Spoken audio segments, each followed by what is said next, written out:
Hey, well, welcome to another Auckland Business Chamber Business Insights webinar. It's been a great series, a regular ongoing series that I know many of you have found of interest and of value.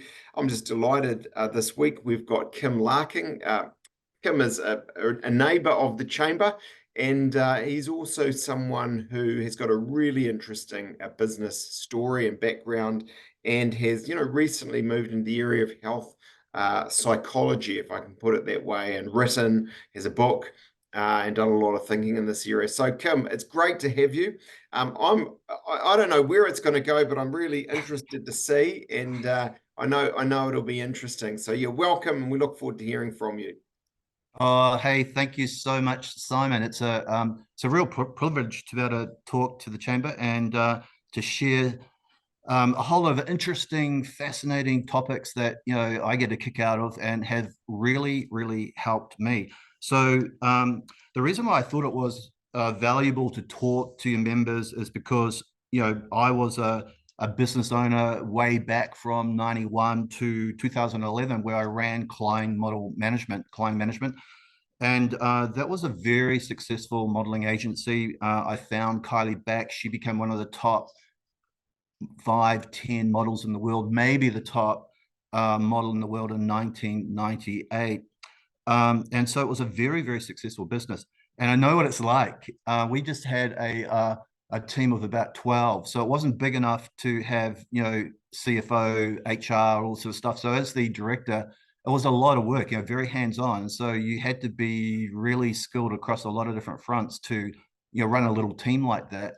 So I know what it's like. I know how stressful running a business can be. And with this environment, that we're moving into right now, economically, winter coming on, I want to really talk about that later.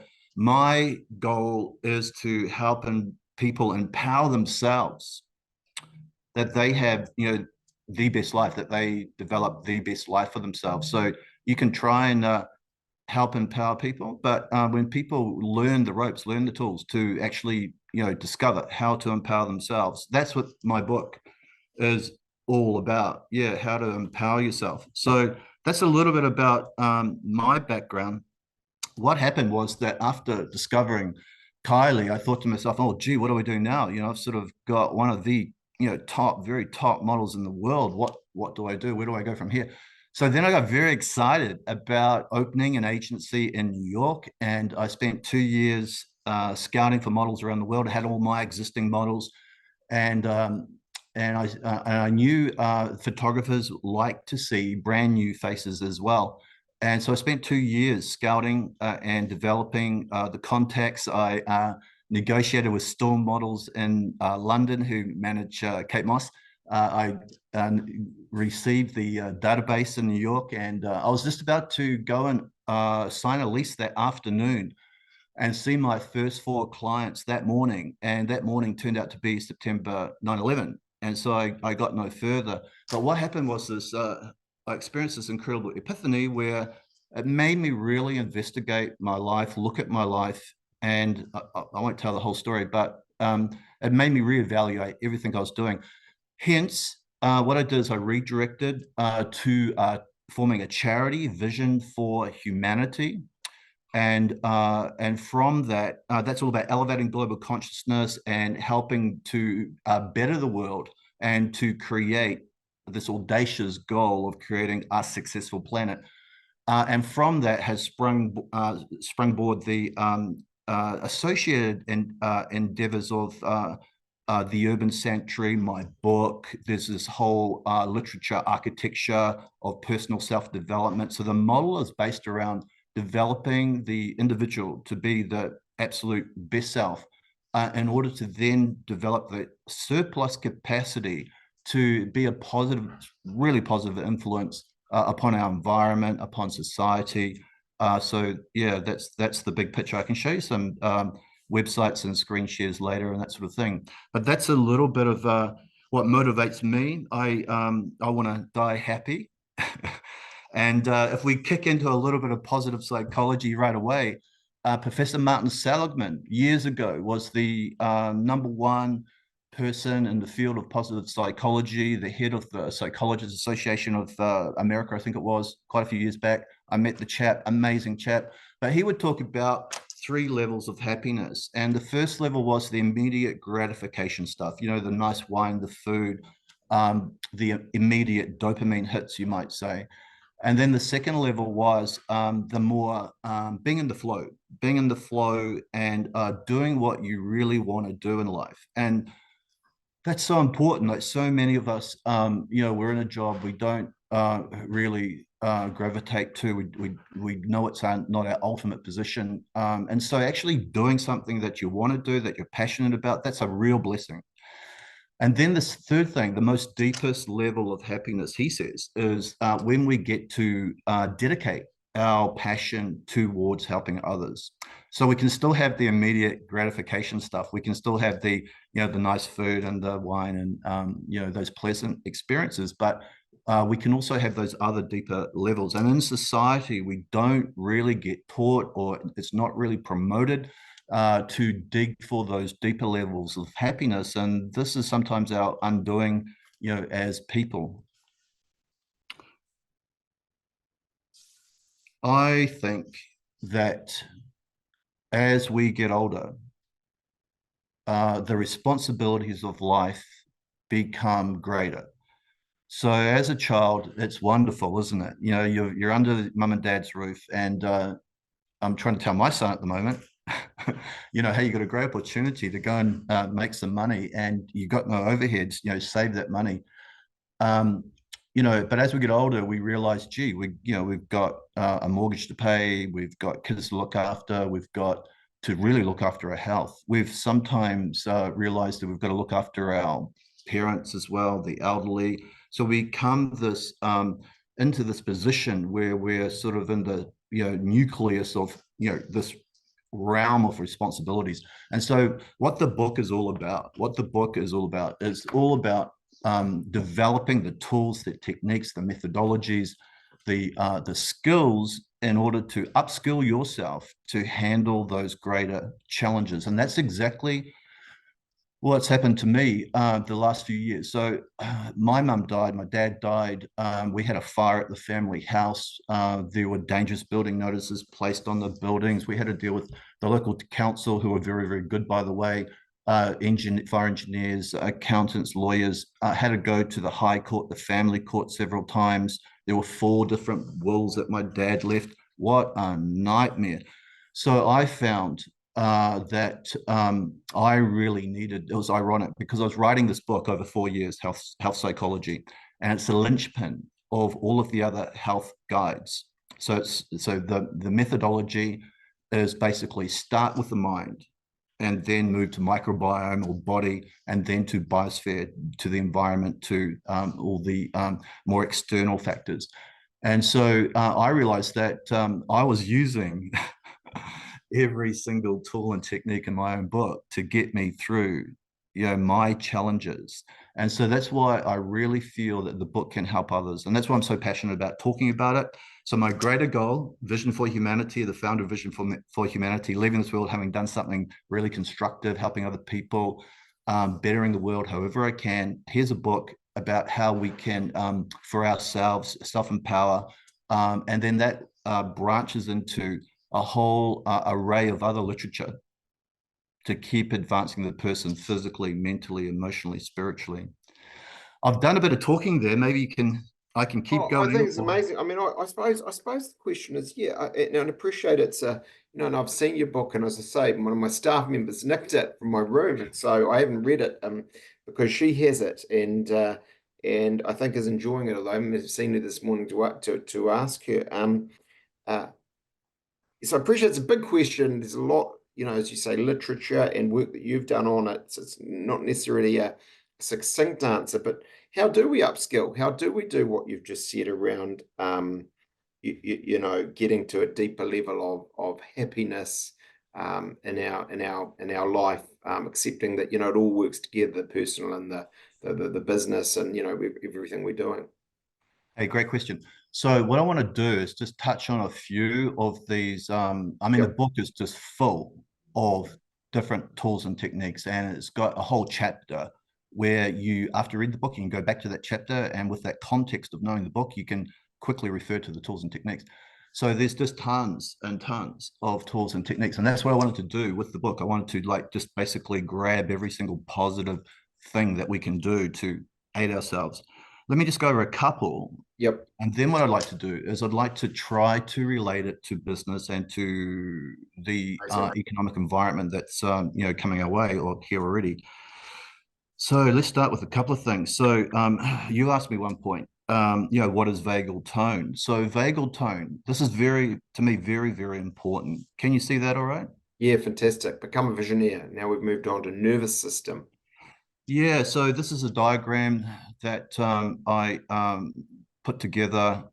And if you just go to the very bottom, you see sympathetic nervous system, parasympathetic nervous system. So in a nutshell, what you're trying to do is you're trying to balance these two aspects of our nervous system.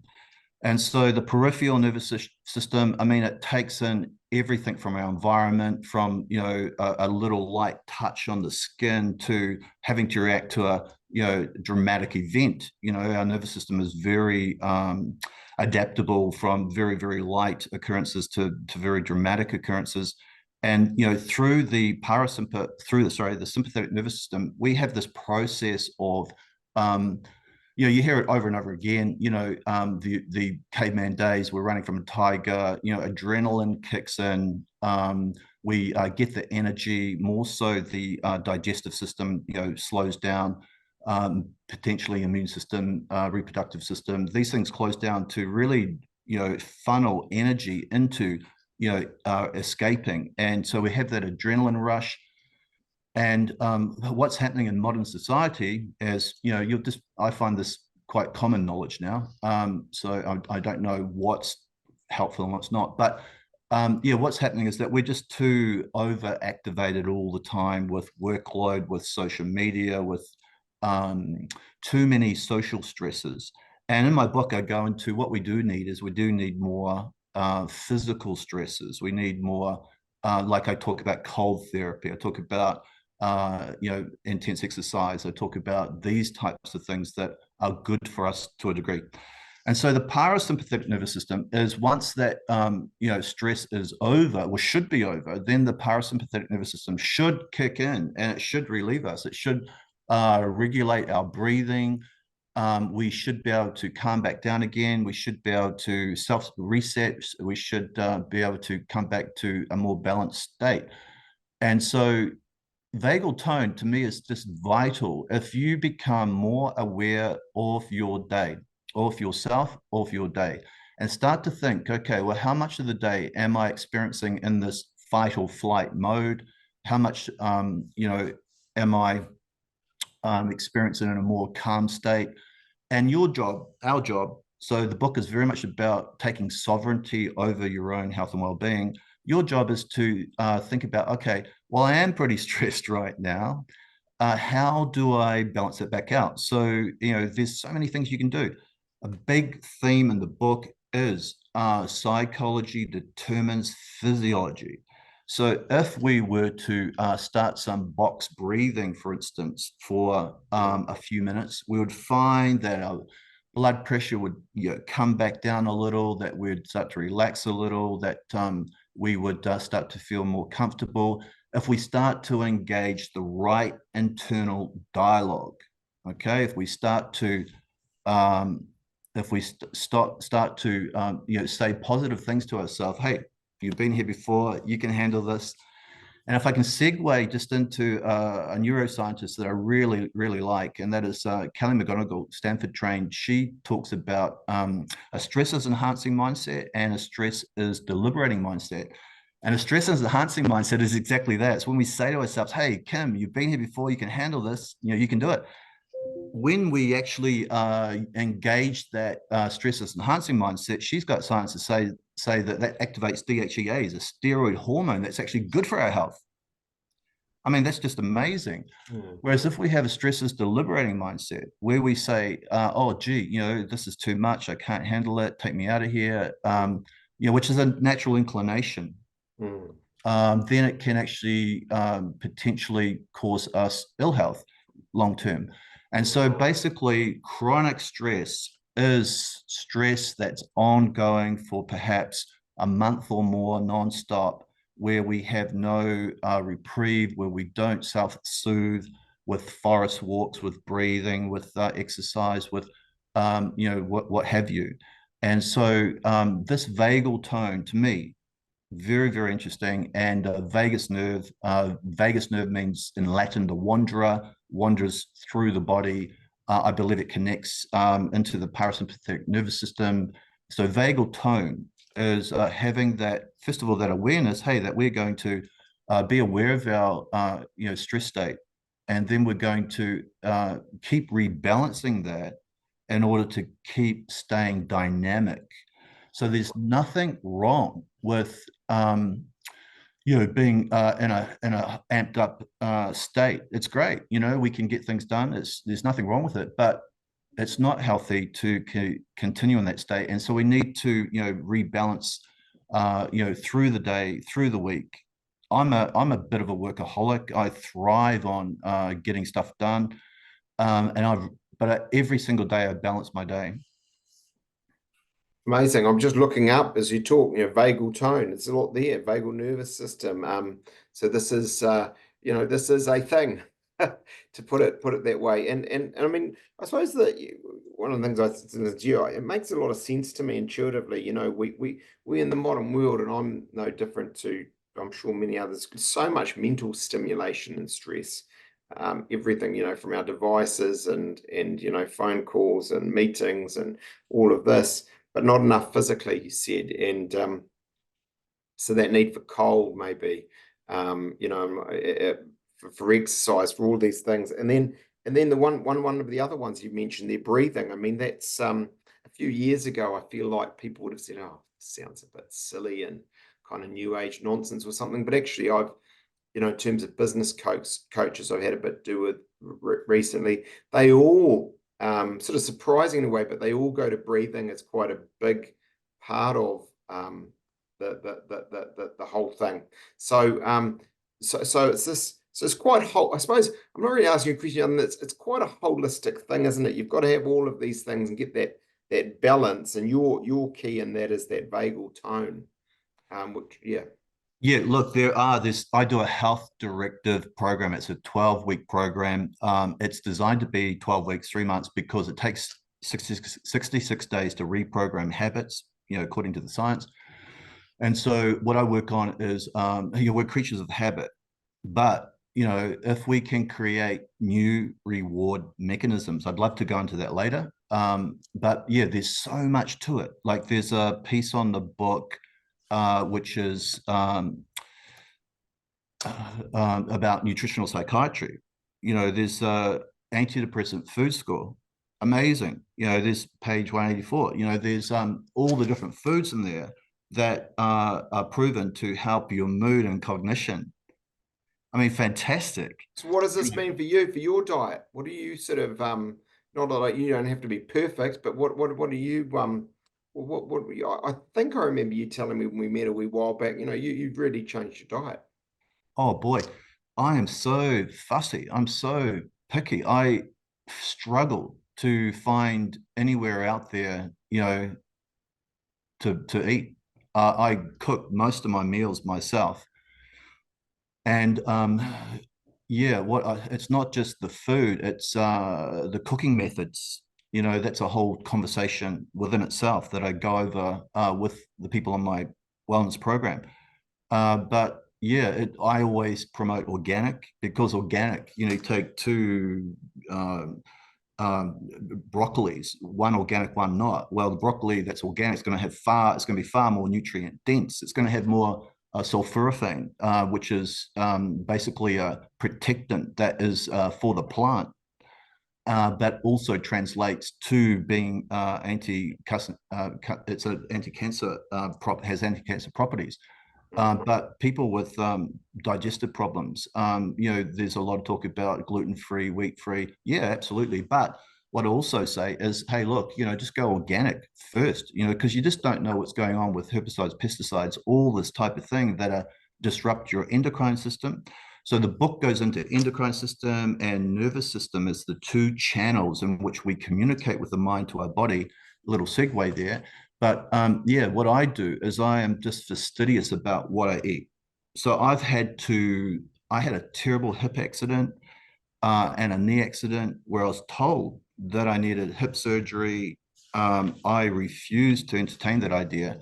So I created my own health protocol to heal my hip. And that was 8 years ago. And it's just gotten better and better and better. And the same with my knee, where I am just fastidious about, what I eat, what I won't eat. In the book, it talks about Hibbelin, researcher, saying that omega-6 oils, seed oils, totally taken over, fast food, restaurant food.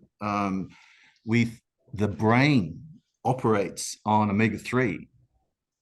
So the Prison Aubrey study, they fed in England, they fed the prisoners really rich, healthy fruits, vegetables, and omega-3, and found the crime rate, violence in the prisons went down, and totally attributed it to the food. So, our brain runs on omega-3, but we feed our brain, which omega-6s. You need omega-6, you need omega-6, you need omega-9, but we're just getting far, far, far, far too much of it. You don't need much of those oils. And so, that is one thing that you can do is really look at and that's why it's hard to go and eat out because in the last 100 years, we've just gravitated to the cheaper seed oils, and that's become a part of mass production. Take on top of that ultra processed foods, and you've got a concoction, of E numbers, colorants, all sorts of things that are potential endocrine disruptors, but also, they work on the same reward pathways in the brain. So similar to how you become addicted to alcohol or cigarettes. So all of these ultra processed foods, etc., they're not doing you any good short term, long term. And so what I try and help people see is I try and help people see how they can be more dynamic if they eat right, if they exercise the right type of exercise, age appropriate exercise, if they go about good, mental health, if they use the right internal dialogue, if they use regular breathing, meditative, exercises. And what you mentioned a couple of and we've covered a huge amount, but you say you're going to talk about a couple of things. We talk vagal tone, and I'm not sure we covered the other one, but and I suppose the question was and is which you were keen to get to yourself. What does that mean in a business context? How do we what's practical about that for someone who's trying to make sure their small, medium-sized business goes well? Yeah, exactly. So, if you're CEO, if you're director, you've got critical decisions to make. Not as many decisions, but they're very important decisions. So you want to have excellent cognitive ability. You want to have good, emotional IQ. You want to be in a relaxed state when you're making those decisions. So the more that you're enhancing yourself, the more that you're investing in yourself, then the better your decision-making ability and the better decisions you can make for the business. And if you can then um, replicate that or aid that within the workplace for your employees, then you're going to have a more productive, more efficient. You want your and you want your staff coming in, buzzing. You want your staff coming in, amping. You want your staff coming in feeling dynamic. And I love waking up in the morning, having a great sleep, and feeling just absolutely supercharged and can't wait to tackle the day. You want your staff coming in like that. So if you're the boss, you've got to create an environment that's conducive to that. Also, what are you doing, to aid really amazing, health food, in your workplace? What are you doing to have like, particular, parts of the office or building, or, to encourage outdoor time or park time, or, forest bathing, or to what you're encouraging during breaks. What are you doing to help encourage people to self-soothe, because it sounds a bit nerdy, doesn't it, sometimes, oh, the boss is wanting me to do some deep breathing, come morning break. I mean, but if everybody can invest into it and Mm, see how it can benefit them, mm, that's really, really valuable, I think. definitely. So moving forward, what I want to get to is I just personally think this is important. So I think what's happening is, we're experiencing higher unemployment. We're talking about this cost of living crisis. We're moving into winter. So there's a lot of challenges that are on the horizon. And I really feel like, like I said, I love to better try and help people. So this is what I thought might be helpful. So with winter coming on, what you've got to realize is that our vitamin D, for instance, from being outside starts to diminish after about 3 weeks or so without exposure to the sun. And you only get vitamin D when the sun is about 45 degrees, in the sky. You're not getting vitamin D otherwise. So there comes a point in time where you might have to supplement. And what you also do is take K2 to make sure that the vitamin D doesn't cause calcification. You also take magnesium to help it to be synthesized better into the body. So there's ways to take it, but we deplete vitamin D over winter, and vitamin D is an immunoregulator. It's fantastic for the immune system, for health, well-being, for so many different things. Some research papers say it controls somewhere between 1,200 to 2,500 genes in our DNA. It's just amazing, so important. But then also being outside, there's serotonin, there's melatonin. There's another chart there based on all the neurotransmitters I could show you. But basically, by being outside, there's also the intensity of light. So in my book, I go into it again. So if you think about in the office, you're getting, I'm just guessing here, about somewhere around 100, 200 lumens of brightness in the office.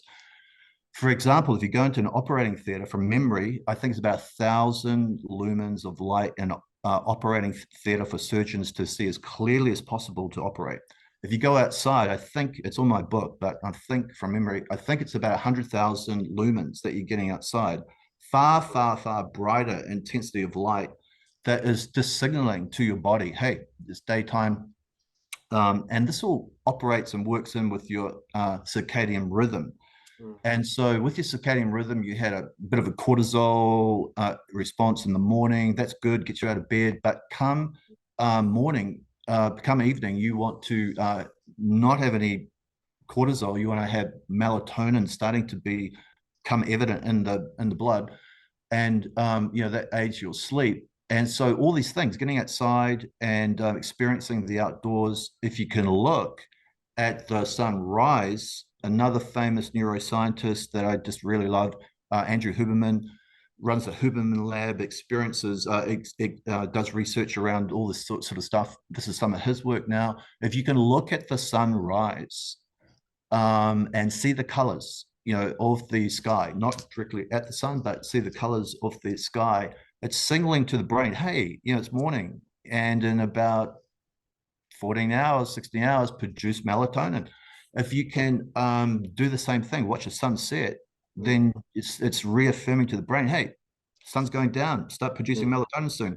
The worst thing you can do is you can start to do your emails in the evening thinking mm. you're super efficient because you've got light again from your laptop or your phone. You want to paint, you want to read a physical book, my book. Absolutely. You want to do things like that. You want to relax. You want to, so these are things that, you really need to be aware of over winter, just to, keep up your exercise, all that sort of stuff. Because, all these neurotransmitters, serotonin, and endorphins you get from exercise, all these types of things all help aid our health. And we are coming into winter, but we're also coming into greater, it looks like more redundancies, more unemployment. And so, this is not nice. And so what I want to do is I want to go into something a bit deep here to really challenge people And that is, let's start thinking about terminology. So in my book, I go into placebo, nocebo, how powerful, for instance, these things are.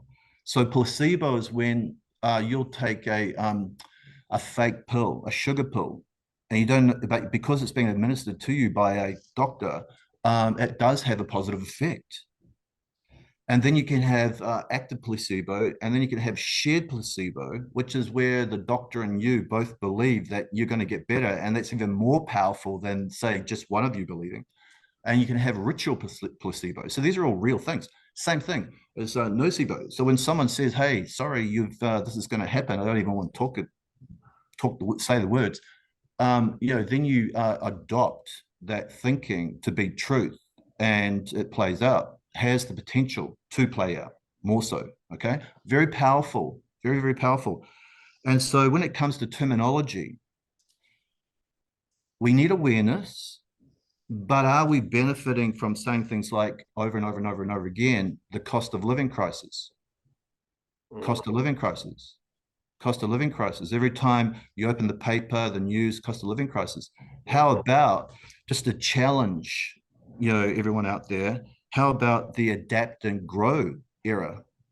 Adapt and grow initiatives. This is a chance to adapt and grow. So we are creatures of habit. We love to be comfortable, but and we don't change or don't want to change unless we have to.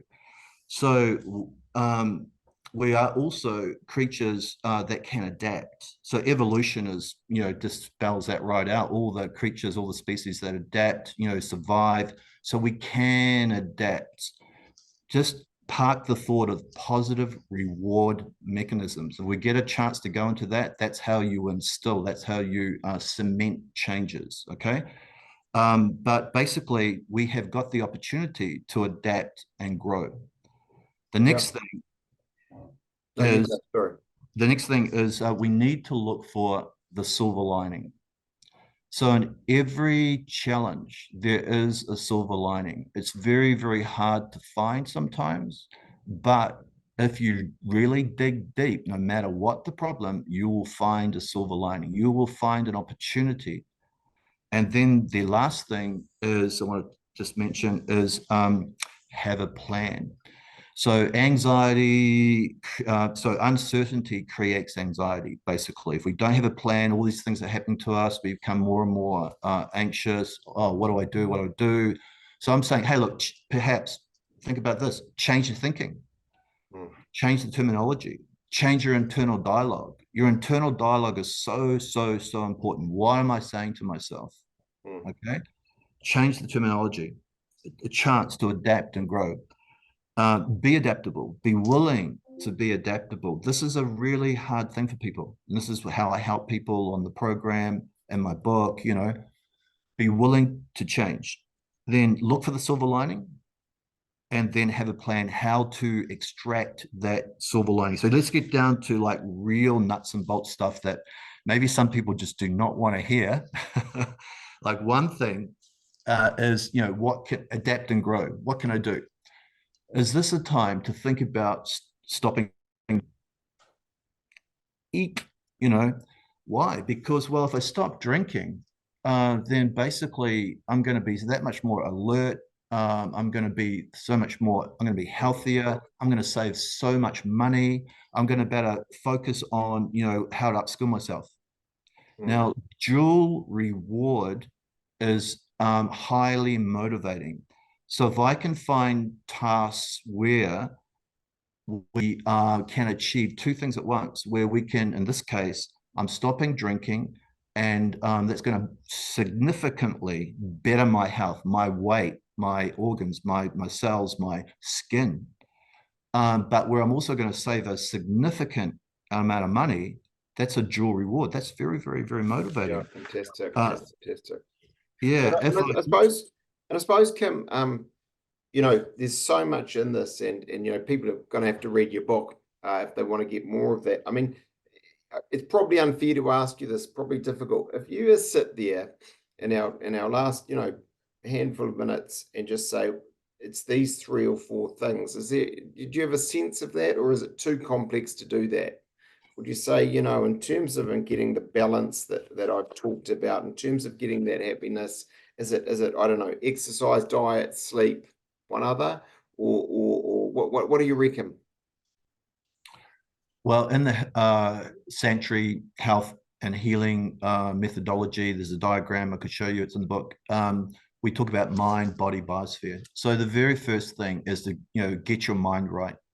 So the only way that you are going to heal your body, the only way that you're going to conquer a massive task, the only way that you're going to champion something is by having your mind in the right place. You've got to be your own best, supporter, cheerleader. So that comes down to affirmation. I love. It sounds old school, but I love doing affirmations in the morning and visualizing in the morning. I love looking at all my goals. I love. I look out for positive internal dialogue. I love to meditate. I use every single part of the day constructively. Like in the middle of the night, sometimes you wake up, can't get back to sleep for a little bit. I have all these tactics to get back to sleep. But a really great thing to do is to meditate, to go over and to visualize your goals and dreams. It's wonderful. It's a really productive, fun thing to do. So get your mind right. Um, and then the second thing is to look after your body. Look at so there's so much science around how the body. I write in my book how the mind heals the body, but the body heals the mind. So Mm, basically, by exercise is trauma processing. So through exercise, we do so many wonders for the mind as well. So looking after the body is just keep on refining your diet, keep on looking at your exercise program, mind, body, and then biosphere. Mind, body, biosphere. So biosphere is get outside, get some sun, get fresh air. Be aware of the outdoor environment. We're very close to each other. Um, I like to walk across to the cafe for a coffee. I avoid the bus stops because of the pollution coming out of the buses. I'll walk on the opposite side of the road. I'll try and get to the domain and do a forest walk. There's a little forest track through the back yeah, there, or do a yeah. bike.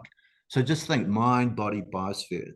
Fantastic, fantastic. Hey, look, that's all we've got time for. But how do people get hold of you, Kim, if they if they want to do your courses, they want to get hold of your book, they want to hear more about this holistic approach that you've developed. So basically, go to you can follow me on Instagram. You can. I'm trying to develop a new page there to help people with food, exercise, positive psychology. So have a look for me on Instagram. It's a brand new page. It's just developing. You can go to the Urban Sanctuary website. There's a few different urban sanctuaries out there. So look for the Urban Sanctuary, and you'll see on the front page of the Urban Sanctuary where you can buy my book right away. You can get a ebook, or you can buy a hardcover. It's coming out in bookstores in October officially, but we've got a few right now that we're selling. We've got a small run size. So there'll be much more publicity around September, October. There's also the Health Directive program that you can see on that website. We are bringing out Sanctuary Store. So Sanctuary Store is just the most amazing health food for mental, physical health. So I'm very excited about that. We've got some cereals and various foods to promote plant-based proteins and various things. It all interlocks together. There's a Fantastic. whole lot of skincare, hair care from Vision products, 100% natural products, because skincare can have